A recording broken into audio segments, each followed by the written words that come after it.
Went record shopping in the East Village the other day. Went to Stranded Records, A1, and Academy Records.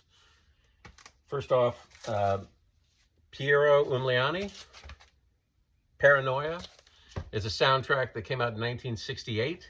Of course, like most Piero soundtracks, this is filled with samba, bossa nova, jazz, and what is listed on the back is psychedelic suspense. Like, we can all imagine what suspenseful music sounds like from a soundtrack, but psychedelic suspense, it sounds very much 1968, and it's a great record. I love shopping in the East Village because you always find just wonderful little treasures and bizarre stuff you typically don't find in other record stores, maybe in the suburbs of New Jersey. I've heard it said that the Italians do bossa about as good as anyone, and I tend to believe that. I found this at Academy, Ahmad Essayad, Moroccan electroacoustic music from 72 to 74. Yeah, I got a ton of this stuff. But I do like it when, you know, it's the possibility of a music concrete electroacoustic music with a ethnic twist. I bought a double album of electroacoustic music last year of some guys from India. And there you could hear, like, there was samples of sitar and tabla, which, I don't know, kind of made it worthwhile for me. So I haven't really listened to this completely, but hopefully I'll hear something that reminds me of Morocco. This is interesting. Right On, Volume 5. It's called More Breakbeats and Grooves from the Atlantic and Warner Brothers vaults. It was like $5 in the new band. And usually when you see these breakbeat compilations, it's all R&B, jazz, soul jazz, funky stuff. This actually has a couple rock pieces on it. Little Feat Spanish Moon from the Feet Don't Fail Me Now album. Sam Shamundo, that was Sam Sham the Pharaohs, that Sam. He put out an album, I think in 71, yeah, called Hard and Heavy.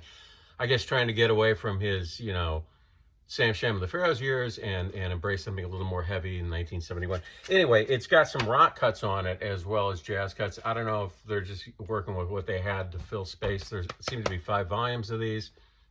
I picked it up. It's pretty good. It works. And if you heard either country funk compilations that came out years ago, it is possible to take bands like the guy from Sam Sham and the Pharaohs and make them fit in with funky breakbeat stuff. You know, everybody's got a funky song somewhere in them. So I'll be exploring that more. I've been looking for this for a while, and I saw it for $80 at a record show, Jackie Me Too, in London. It's not a live album. It's a collection of his early singles, and it's rock steady, ska. It's all instrumental. They're doing some covers, Whiter Shade of Pale, Winchester Cathedral, Soulfinger by the Bar-Kays, and it's typically great, as is most Jackie Me Too stuff. He was a founding member of the Scatolites, musical director at the famed Studio One, and anytime you see Jackie Me Too records, if you like Booker T and the MGs, Early Meters, it's a Jamaican version of that. He's an organ player. Well worth picking up. Mulatu, his 4th album. This came out in 1974. He is a big deal in Ethiopian music. He's a composer, a vibe player, and known as the father of Ethiopian jazz, which is kind of a blend of pop, modern jazz, traditional Ethiopian music, Latin, and Caribbean. And this is probably the best Mulatu album I own. His first 2 were real Cal Tjader wannabe records. I like him, and he was doing a Latin jazz thing.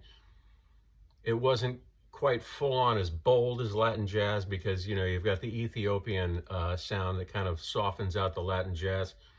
I don't know. You got to check it out. But this is a really good album. I'm happy I got it. Up next, Todo Santos, the music of Robin Holcomb. I'm really not familiar with her very much. Singer-songwriter, she's also a music composer and wrote for the New York Composers Orchestra. Back in the late 80s, lived downtown and was married to Wayne Horowitz. The downtown scene was guys that are all playing on this album. Wayne Horowitz, Butch Morris, Bobby Previtt, Bill Frisell. It was known as kind of dangerous, experimental, avant-garde music.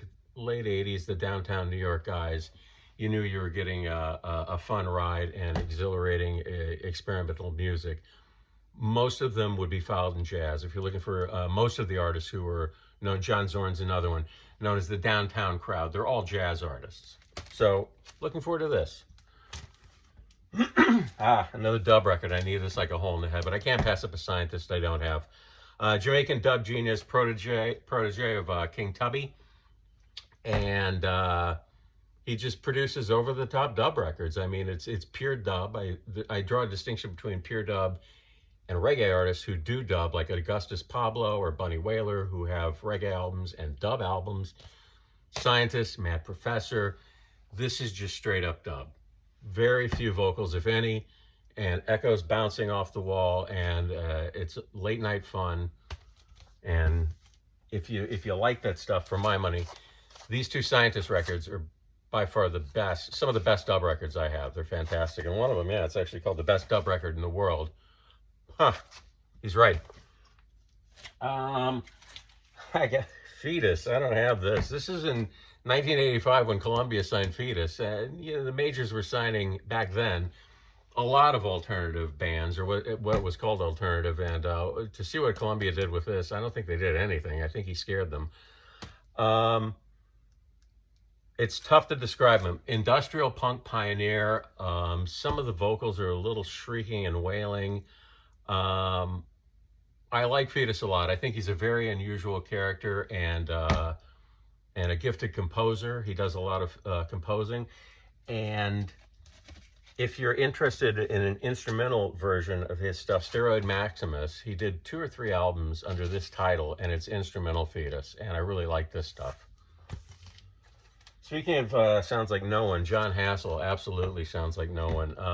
He's a composer, a trumpet player, and his music was called Fourth World Music. The name of this album came out in 1980 from Brian Eno and John Hassel. This is essential listening, so write that down. 1980, Brian Eno, John Hassel.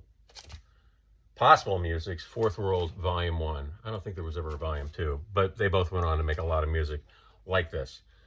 So this was Volume 2 of Listening to Pictures, which I picked up a few years ago.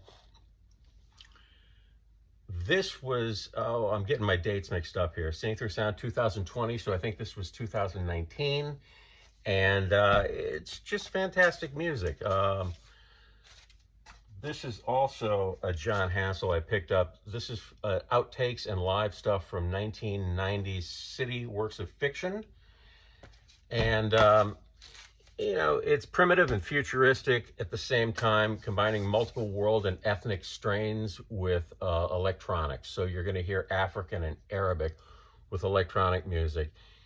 And absolutely none of it's gratuitous. It's done so impeccably well that every time I put on a John Hassel record, especially some of these later ones like this, Listening to Pictures, I'm just beyond impressed with the scope of his talents and the fact that it sounds like nobody. Nobody sounds like this guy. And finally, I got 3 more Muslim Gauze records. These first 2 were part of the Extreme years. Extreme was like a metal noise, but I don't think they were metal. It was definitely a noise label. 90 to 94. And then a third one, I can't pronounce the title. I'm well over a dozen Muslim Gauze records now. He is Arabic sandblasted dub is the best way I've heard him described. It's dub music at its core. And he plays Arabic percussion over most of it. And a lot of electronics and glitchy and jarring. And I think it's very clever and fantastic. Some of it can be monotonous. I mean, when you're doing that, you find one cuts, wow, it's just not doing anything. But I must like it enough to get over a dozen records. That's it.